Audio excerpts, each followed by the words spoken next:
नमस्कार मित्रांनो, सध्या मराठी चित्रपटसृष्टी एका मोठ्या संकटातून जात आहे. नवीन विषय आणि प्रायोगिक दृष्टिकोनाचा अभाव, जुन्या फॉर्म्युल्यांवर आधारित सिक्वेल्सची निर्मिती आणि प्रेक्षकांच्या बदलत्या अपेक्षा यामुळे ही स्थिती निर्माण झाली आहे.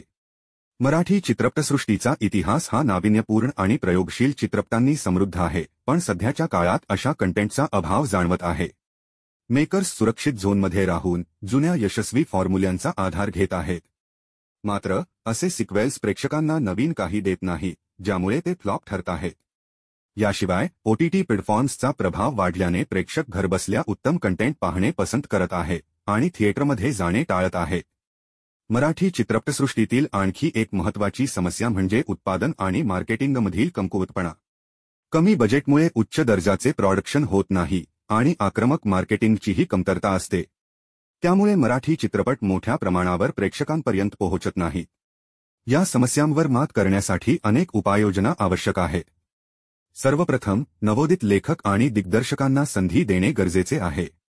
नाविन्यपूर्ण आणि प्रयोगशील विषय हाताळण्यासाठी त्यांना प्रोत्साहन दिले पाहिजे.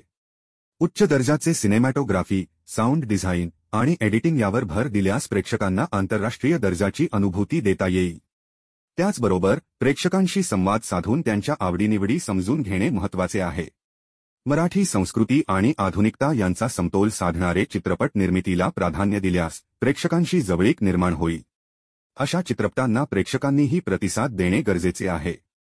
चांगल्या दर्जाचे मराठी चित्रपट थिएटरमध्ये जाऊन पाहिल्यास मेकर्सना आत्मविश्वास मिळेल आणि चित्रपटसृष्टीला आर्थिक पाठबळ मिळेल. ओटीटी प्लॅटफॉर्म्सवर कंटेंट पाहणे योग्य आहे, पण थिएटरमध्ये चित्रपट पाहण्याचा आनंद काही औरच असतो. प्रेक्षकांनी नवीन प्रयोगशील चित्रपटांना प्रोत्साहन दिल्यास मराठी चित्रपटसृष्टी एका नव्या उंचीवर जाऊ शकते. थोडक्यात काय तर मराठी चित्रपटसृष्टीला या संकटातून बाहेर काढण्यासाठी नाविन्यपूर्ण कंटेंट, प्रेक्षकांचा विश्वास आणि तांत्रिकदृष्ट्या प्रगत निर्मितीची गरज आहे.